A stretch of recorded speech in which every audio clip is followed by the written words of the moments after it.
Welcome to the podcast. This is Conversations with Ray Martinez. This week's Bible study is going to be about control yourself and self-control.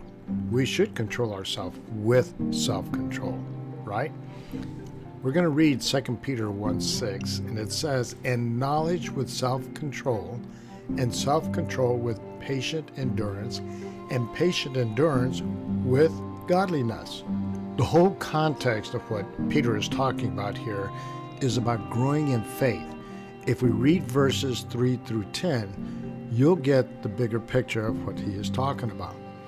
Jameson, Fawcett, and Brown's Bible commentary says, "Self-control moves weakness and imparts strength, and in your self-control, patience, endurance, amidst suffering."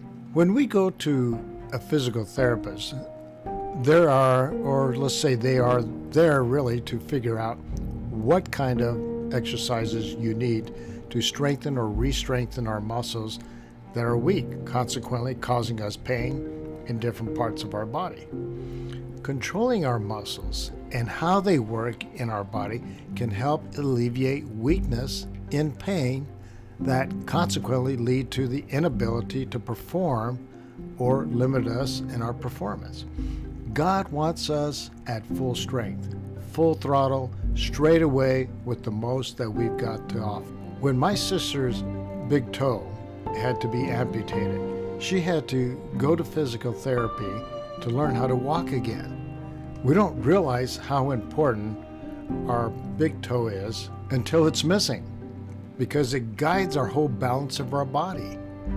Until we lose what we have, we take things for granted. It's like drug addicts.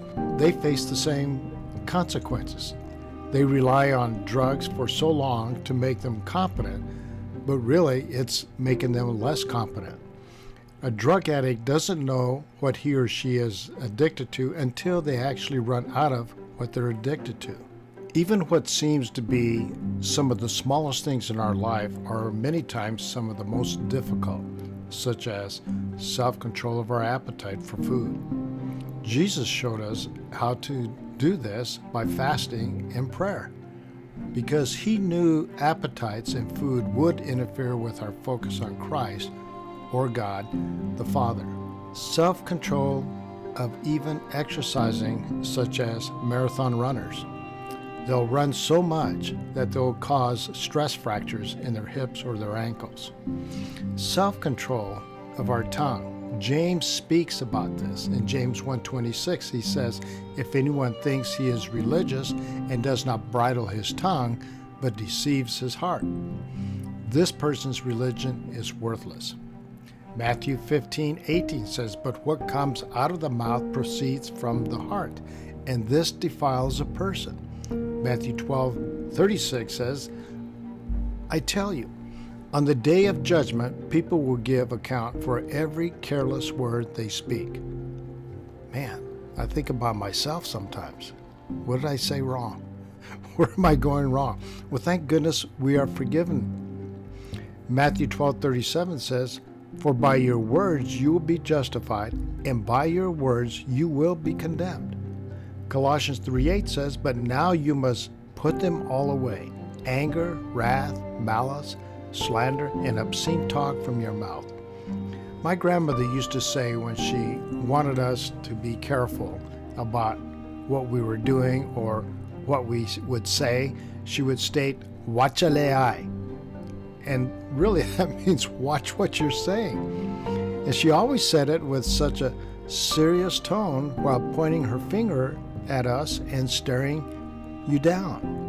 She was serious. You got to watch your words. Words matter. The Bible warns us that if we do not have self-control, we will be slaves to what controls us.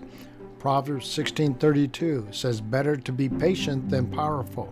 Better to have self-control than to conquer a city." This is what Titus said about the elders of the church and what their characters should be like. Titus 1:8 says, "Rather, he must be hospitable, one who loves what is good, who is self-controlled, upright, holy, and disciplined." Impulse control is never easy, All of us struggle with overcoming sinful impulses. James says in James 1:14, each one is tempted when, by his own evil desire, he is dragged away and enticed. Part of the human condition is to feel impulses, and part of the Christian life is to control them. Often impulses seem so strong as to overpower all scruples, commitments, and common sense. We feel that giving in is our only option. We have impulses to make frivolous purchases, to overeat, to have illicit sex, and to do many other things we know we shouldn't do. Samson had trouble with his impulses with Delilah. We are no longer bound to our sinful natures. Romans 6, verse 17 and 18 talks about this. But we are in the process of sanctification. The coming of the new usually takes time and discipline. This isn't an overnight process. Even mature believers struggle with impulses and control. Romans 7, verse 18 through 25 talks about this. But the Bible provides ample hope that we can overcome. The Word of God will guide us. The Spirit produces self-control in those yielded to Him. Galatians 5:23. We have been given the spirit of self-discipline, according to 2 Peter 1:7. And according to 1 Peter 1, verses 13 and 15, exhort us to prepare our minds for action by self-control. The scriptures are really teachable for us and able to help us when we go to the scriptures. Here are some takeaways that I have. Being God's Word, so that when a sinful thought enters our mind or temptation, we will be able to recognize it for what it is and know what course to take. Here's my second takeaway. Live in dependence upon the Holy Spirit, chiefly through seeking His strength through prayer. Matthew 26:41. If we rely upon our own strength, we will fail. Proverbs 28, verse 26 teaches us that, and Jeremiah 17:9, and Matthew 26:33. My third point, we are not to feed our minds with that which will promote sinful thoughts. This is the idea of Proverbs 4:23. We are to guard our hearts, what we allow into them and what we allow them to dwell on. Romans 13, verse 14 states, but put on the Lord Jesus Christ and make no provision for the flesh to fulfill its lusts. So consequently, we are to avoid periodicals, videos, websites, conversations, and situations that will set us up for a fall. We should also avoid spending time with those who would encourage us down these wrong paths. Here's my fourth point. We are to pursue hard after God, replacing sinful thoughts with godly pursuits and mindsets. This is the principle of replacement. When tempted to hate someone, which is terrible, we replace those hateful thoughts with godly actions. We do good to them. Don't work against them. Speak well of them and pray for them. Matthew 5:44 is a good teacher about this. Instead of stealing, we should work hard to earn money so we can look for opportunities to give to others in need. Ephesians 4:28. Now that sounds very simplistic, but some people really do struggle with this. The Bible often speaks of putting off wrong actions and thoughts, but then putting on godly actions and thoughts. Look at Ephesians 4, verse 22 through 32. It's worth reading. Merely seeking to put off sinful thoughts without replacing those thoughts with godly ones leaves an empty field for Satan to come along and sow his weeds.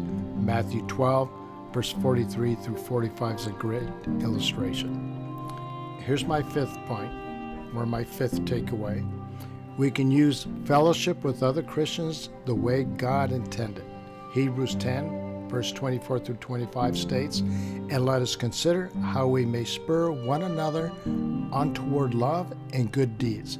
Let us not give up meeting together, as some are in the habit of doing, but let us encourage one another, and all the more as you see the day approaching. fellow Christians who will encourage us in the changes we desire, who will pray for and with us, who will ask us in love how we are doing, and who will hold us accountable in avoiding the old ways, are valuable friends indeed.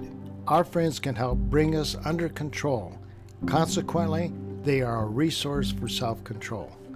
God will bless those who seek to honor Him with what matters most to Him. God knows who we are inside and not just what we appear to be to others. May God make Jesus' description of Nathanael also true of us.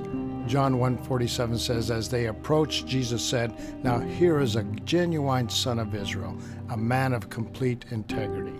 He was talking about Nathanael, describing his character, what he was really like, that most people couldn't see.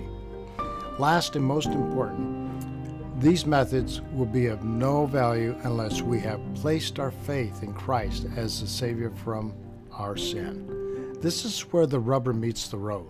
Without this, there can be no victory over sinful thoughts and temptations.